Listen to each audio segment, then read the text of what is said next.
Olá! Em 1987, eu fui destacado pela Rádio Globo para cobrir a Copa América na Argentina.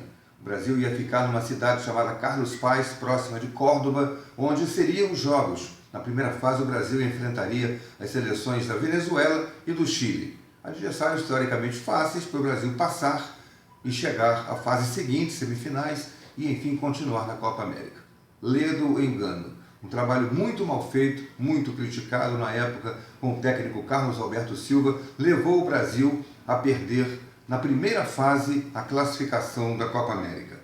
29 anos depois a tragédia se repete e o Brasil perdeu para o Peru, sendo eliminado num grupo que tinha Haiti e Equador. Empatou com o Equador, ganhou do Haiti, ganhou de 7-1, como se isso fosse uma grande tarefa, uma grande vantagem, e perdeu do Peru por 1-0. Gol de mão, gol ilegal, mas o fato é que o Brasil não teve competência para fazer um gol sequer na seleção peruana.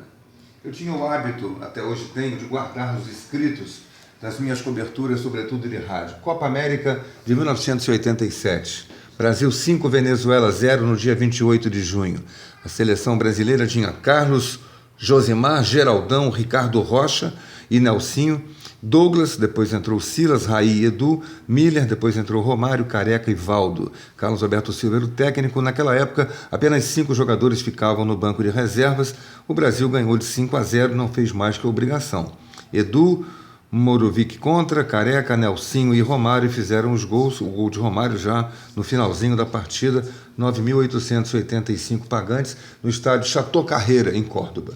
Veio o segundo jogo e era para o Brasil cumprir a tarefa de vencer, mas o placar foi 4-0 Chile, com 2 gols de Bassay e 2 gols de Letelier, que eram os atacantes da seleção chilena. O Brasil, com Carlos, Josimar, Júlio César, Ricardo Rocha, saiu, entrou Geraldão, que me lembro furou uma cabeçada de frente numa bola que vinha da defesa, resultando num dos gols da seleção chilena.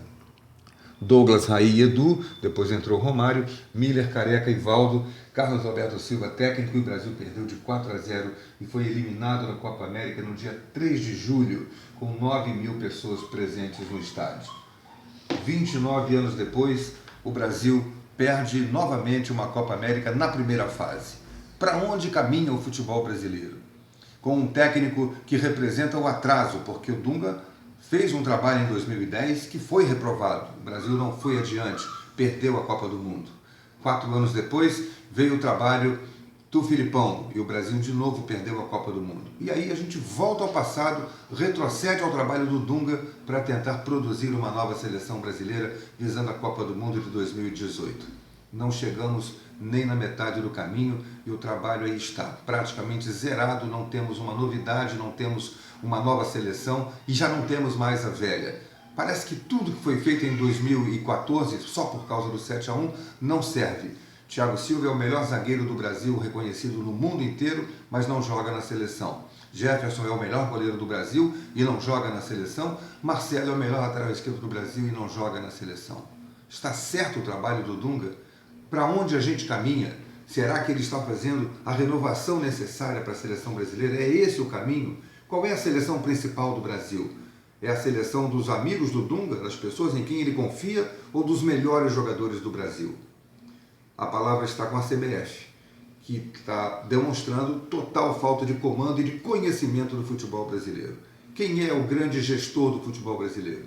Quem é o diretor de futebol? Quem é o homem que conhece e passa, transmite as diretrizes do futebol para a seleção brasileira? Simplesmente não temos essa pessoa. A seleção brasileira está numa grande encruzilhada. Até a próxima.